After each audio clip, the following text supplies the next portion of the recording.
Uboni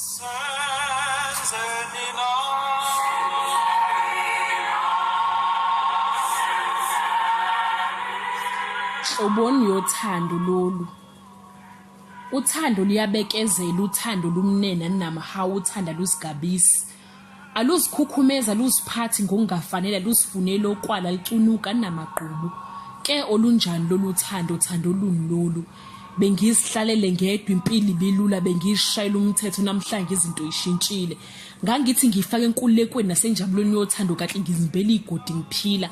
Nawe emkhohliso wenhliziyo yami ke wangivumela, wangangixwayisa, ngifela ukuthi nje ngathi ngiyamthanda. Kuphela iminyaka ezibika ngayizwa ithamba neyami inhliziyo. Ngazibona emaphusheni sesifaka nendandatho yegolide phela ubengithembisa izulu nomhlaba. Namhlanje ngisaba nokucwayiza, ngifela nje ukuthi ngathi ngiyamthanda. Ngaphandle kwelobola kodwa sengithola umasha yamthetho. Nalolo thanda ngisalibona iphuthe lodwa ngithenjisa ukufa, kanti inhloboni yothando lolu olwenza umuntu akubulala uthole sewunuko. Olunjani lolu thando luthela inzondo kunokuthela injabulo? Egameni lothanda inkulungwane zeinhliziyo zaphukile. Kuneyidumbe eziphumile, kuneyidumbe ezicuyiwe, kanti ithando luni lolu? Wayethe angangifela kodwa namhlanje ubulala mina kusale kuphila yena. Kole noma sengixolisa ngimncenga nguqa ngamadolo ngithi uzongizwela noma icala mbengalazi. Akangangigqiza qaka noma sengimkhumbuza ukuthi nginomndeni nginabazali ngiyazalwa nginamaphupho.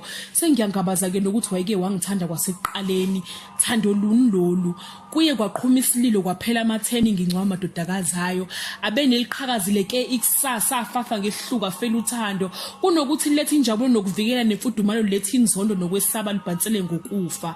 Siyazalwa sizelwe siyathandwa sinemndeni nathi. Mawohluleka yimi hamba ungishiye ngiphila. Mveli inqangisela usulalela ukukhala kwethu emhlabeni. Ungayiqhelisa indlebe yakho kuzuzwe imithandazo yethu. Siyaphela sibulawa ngehluku ngenxa yegama uthando. Thando luni lolu? Ngiyabonga ibhalo usane Majola. Stop women abuse. Thank you.